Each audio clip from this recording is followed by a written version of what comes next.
ಖಾನಾಪುರದಲ್ಲಿ ನಾರಿ ಶಕ್ತಿ ವಂದನಾ ಕಾಯ್ದೆಗೆ ಭರ್ಜರಿ ಸ್ವಾಗತ. ಮಹಿಳೆಯರಿಂದ ಪಾದಯಾತ್ರೆ ಮೂಲಕ ಪ್ರಧಾನಿ ಮೋದಿ ಅವರಿಗೆ ಅಭಿನಂದನೆ.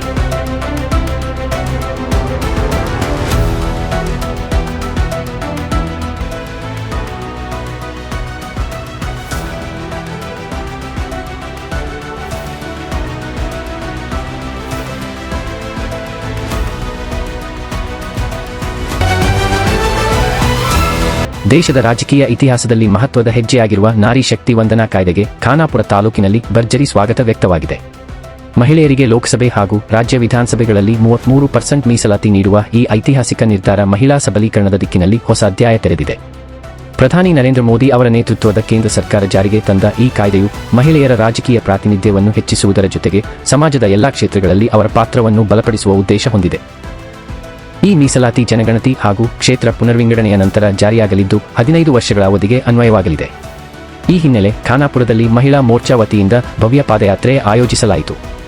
ಬಸವೇಶ್ವರ ಸರ್ಕಲ್ನಿಂದ ಶ್ರೀ ಛತ್ರಪತಿ ಶಿವಾಜಿ ಮಹಾರಾಜರ ಸರ್ಕಲ್ವರೆಗೆ ನಡೆದ ಈ ಪಾದಯಾತ್ರೆಯಲ್ಲಿ ಮಹಿಳೆಯರು ಉತ್ಸಾಹದಿಂದ ಭಾಗವಹಿಸಿ ಪ್ರಧಾನಿಗೆ ಅಭಿನಂದನೆ ಸಲ್ಲಿಸಿದರು. ಕರ್ನಾಟಕ ರಾಜ್ಯ ಬಿಜೆಪಿ ಮಹಿಳಾ ಮೋರ್ಚಾ ರಾಜ್ಯಾಧ್ಯಕ್ಷ ಕುಮಾರಿ ಸಿ ಮಂಜುಳಾ ಹಾಗೂ ಭಾಜಪ ಮಹಿಳಾ ಮೋರ್ಚಾ ಜಿಲ್ಲಾ ಅಧ್ಯಕ್ಷರಾದ ಸೌಭಾಗ್ಯವತಿ ಡಾ.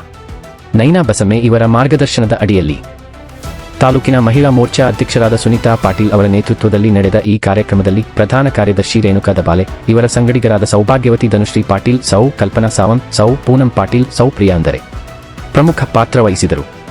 ಇವರ ಸಮರ್ಪಕ ಯೋಜನೆ ಹಾಗೂ ಸಂಘಟನೆಯಿಂದ ಕಾರ್ಯಕ್ರಮ ಯಶಸ್ವಿಯಾಗಿ ನೆರವೇರಿತು. ಈ ಕಾರ್ಯಕ್ರಮದಲ್ಲಿ ಪ್ರಮೋದ್ ಕೋಚರಿ, ಸಂಜಯ್ ಕುಬಲ್, ಬಸವರಾಜ್ ಸಾನಿಕೊಪ್ಪ, ಸದಾನಂದ ಪಾಟೀಲ್, ಗುಂಡು ಟೋಪಿನಕಟ್ಟಿ, ಮಲ್ಲಪ್ಪ ಮಾರಿಹಾಳ, ಧನಶ್ರೀ ದೇಸಾಯಿ, ಪಂಡಿತ್ ಒಗ್ಲೆ, ರಮಣೆ ಪಾಟೀಲ್, ಸದಾನಂದ ಮಾಶೇಖರ, ಭರತ, ರವಿ ಪಾಟೀಲ್ ಸೇರಿದಂತೆ ಅನೇಕ ಬಿಜೆಪಿ ಪದಾಧಿಕಾರಿಗಳು ಮತ್ತು ಕಾರ್ಯಕರ್ತರು ಭಾಗವಹಿಸಿ ಕಾರ್ಯಕ್ರಮವನ್ನು ಹಬ್ಬದಂತೆ ಆಚರಿಸಿದರು. ನಾರಿ ಶಕ್ತಿ ವಂದನಾ ಕಾಯ್ದೆಯ ಬಗ್ಗೆ ದೇಶಾದ್ಯಂತ ಮಹಿಳೆಯರಲ್ಲಿ ಉತ್ಸಾಹದ ವಾತಾವರಣ ಕಂಡುಬರುತ್ತಿದ್ದು, ಖಾನಾಪುರದಲ್ಲೂ ಅದೇ ಸಂಭ್ರಮ ವ್ಯಕ್ತವಾಗಿರುವುದು ವಿಶೇಷವಾಗಿದೆ. ಈ ಕಾಯ್ದೆ ಮಹಿಳೆಯರ ಸಬಲೀಕರಣಕ್ಕೆ ಮತ್ತಷ್ಟು ಬಲ ನೀಡಲಿದೆ ಎಂಬ ವಿಶ್ವಾಸ ವ್ಯಕ್ತವಾಗಿದೆ. बोलो भारत माता की जय. आज सांगायला इतका गर्व होत आहे की आजपर्यंत म्हणजे आपला भारत स्वतंत्र होऊन आज 78 वर्ष पूर्ण झालेले आहेत, पण आजपर्यंत नारी शक्तीचा गौरव कुणी केलेला नाही.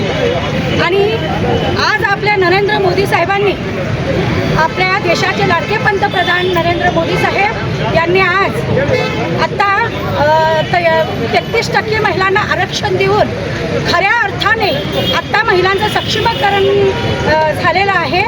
आणि खरोखर आम्हाला गर्व वाटतोय की आपल्या मोदी साहेबांसारखे आपल्याला आपल्या देशाला पंतप्रधान मिळालेले आहे. आणि पूर्वी स्वामी विवेकानंदांनी म्हटलेलं होतं की ज्या देशांमध्ये महिलांचा मान सन्मान होऊ शकत नाही तो देश कधीच महान बनू शकत नाही. म्हणून आज मोदी साहेबांचे संपूर्ण देशातील महिलांच्या वतीनं मी खूप खूप आभार मानते. मोदी साहेबांचा